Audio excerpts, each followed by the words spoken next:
everyone. Thank you for joining me in my podcast presentation. I am going to be doing a presentation on the podcast, The Happiness Lab, episode 4, Mistakenly Seeking Solitude by Dr. Laurie Santos. My theme for this presentation is choosing between humanity or convenience. An example to support my theme comes from Don Wenzel's story of how he created the ATM. I saw it. Seems to me a teller's job mostly is cashing checks and taking deposits. So I just got the idea that I think a machine could do that. Don Wenzel created the ATM, the automatic teller machine, to avoid waiting in lines of people just to deal with the teller at the bank. A positive effect of him creating the ATM is that it improves people's well-being by getting them out of the lines. Not having to wait creates them an improved well-being. A negative effect is that just because they got out of the line means they lost their time spent around other people, and it affects how happy we are.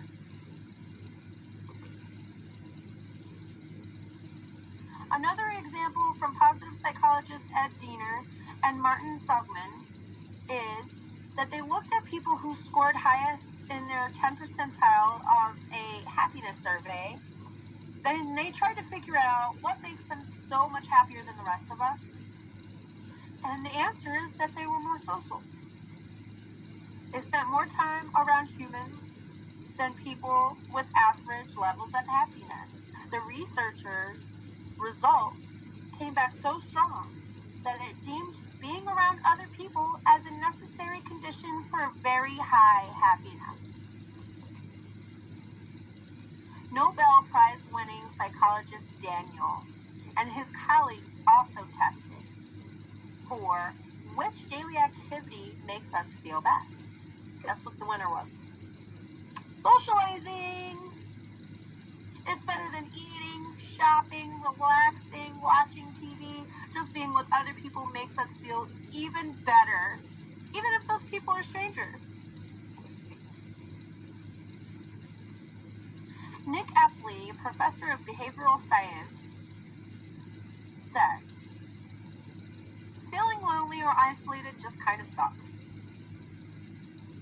And Dr. Laurie Santos says, the cost of not being social, not taking enough time to connect with other people, is that it makes us feel pretty awful. I agree with that. So these examples show the differences of how we interact with people now that we have technology. Some people feel like, what's the point of doing things face-to-face when we have the convenience to do them through technology? Well, how I feel is that while technology is great and useful convenience, it's also hindering our ability to connect with other people socially because of the lack of physical interaction.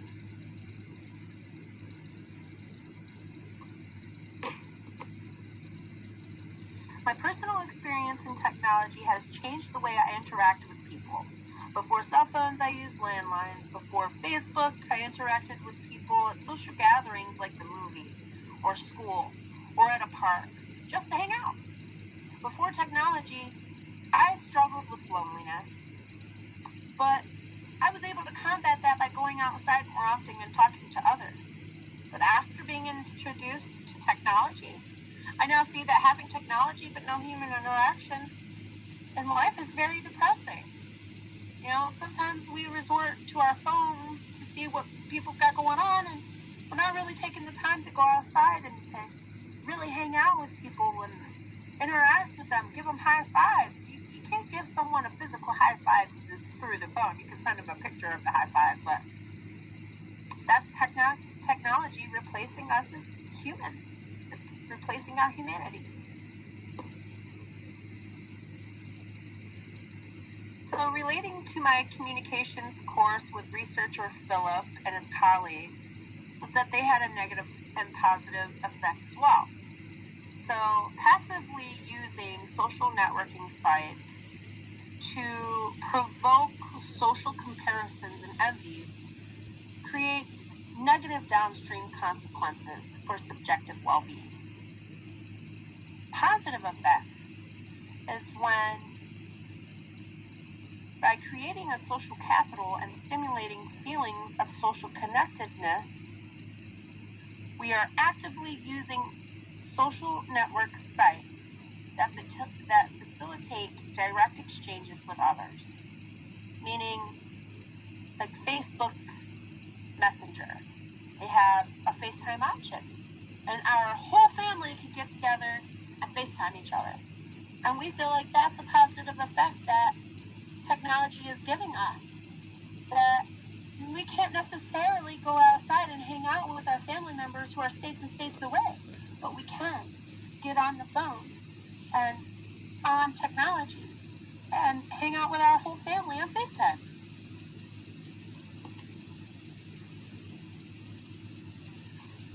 So Susan R. and Stanley J., who wrote the book Introduction to Human Communication, Perceptions, Meanings, and Identity, also relate to our Communications 100, and it is on page 308.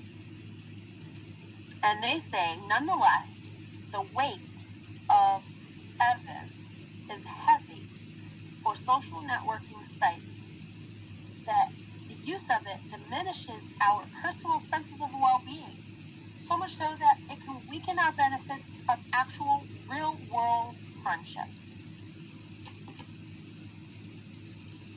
3 big takeaways that I would want you to take with you whenever you're thinking about this podcast review is that the theme surrounds by humanity and us losing our humanity because of technology. And I feel like technology is a convenient way of avoiding social interactions with other people.